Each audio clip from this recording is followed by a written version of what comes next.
But I said to them that when they understand what is the real threat, they need to speak up. When the only pictures that young people in these places are, what they see is in Al Jazeera, especially when there are Israeli attacks on Gaza or on Tehran. And so, well, they saw 2 years ago also meetings between Israelis and Palestinians, something that they don't see right now. I suggest them to them to do something that I call normalization in stages. Because the Arab world offered what is called the Arab Peace Initiative, saying that when peace comes between Israel and its neighbors, and especially Israel and the Palestinians, the Arab world is going to normalize its relations with Israel.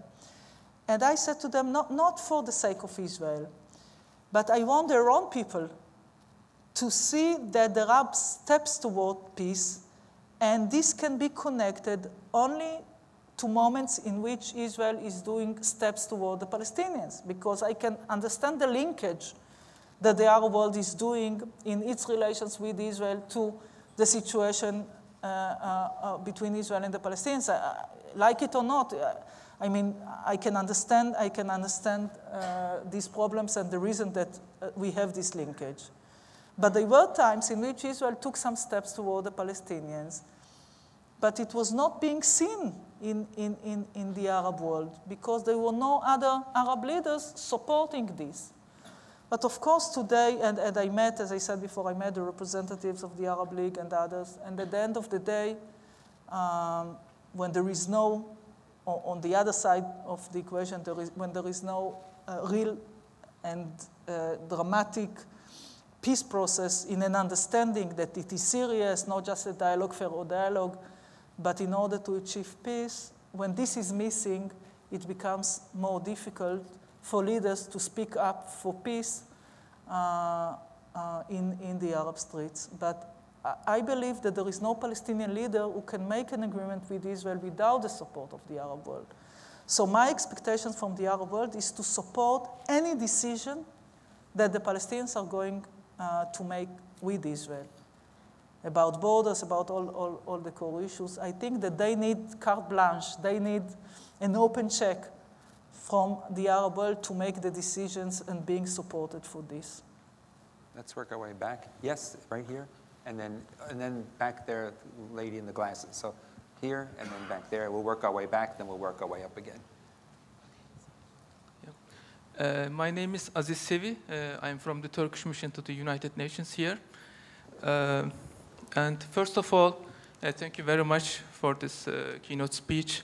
But I would like to ensure all our participants here that Turkey is not changing its camp.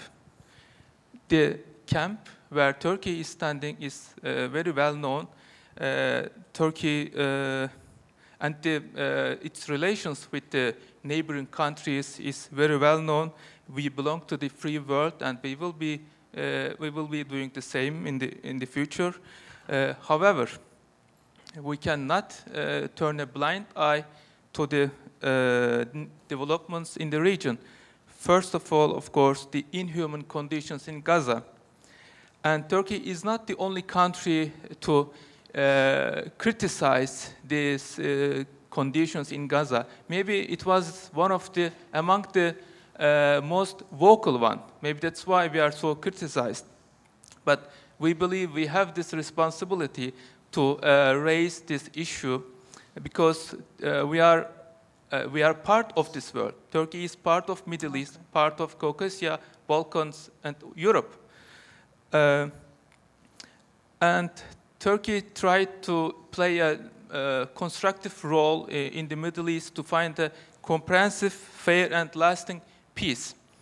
And in order to play this role, we need to establish and continue some kind of relations with the parties. Therefore, Turkey's policies towards Middle East should be read through this prism.